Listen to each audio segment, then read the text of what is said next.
સાંભળ, એક ગ્લાસ પાણી લાવતો. તમારે કેવા જલસા? ઘરે આવો એટલે ચા લાવો, પાણી લાવો, બસ આખી જિંદગી રાજાની જેમ જીવવાની. અને અમારે બાયુને આખી જિંદગી નોકરાણીની જેમ બસ ઘરનું કામ જ કર્યા રાખવાનું.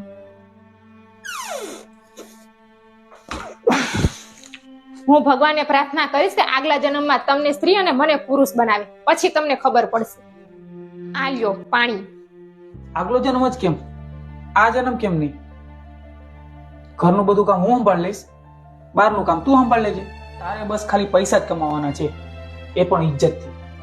તમને શું લાગે છે હું નહીં કરી શકું? બધું હું કરી લઈશ. આ લ્યો પાણી. ચા બનાવું કે કોફી? અને જમવાનું પણ તૈયાર જ છે હો. અરે, મર્દની આંખોમાં આંસુ? મર્દ છે ને આખી જિંદગી નોકરની જેમ કમાય છે, બરાબર? એ કોઈ દી કોઈને કહેતો નથી અને રોતો. બહારનું કામ કરવું એટલું સહેલું નથી, પછી એક પુરુષ હોય કે એક સ્ત્રી. હું સમજી ગઈ. આઈ એમ સોરી.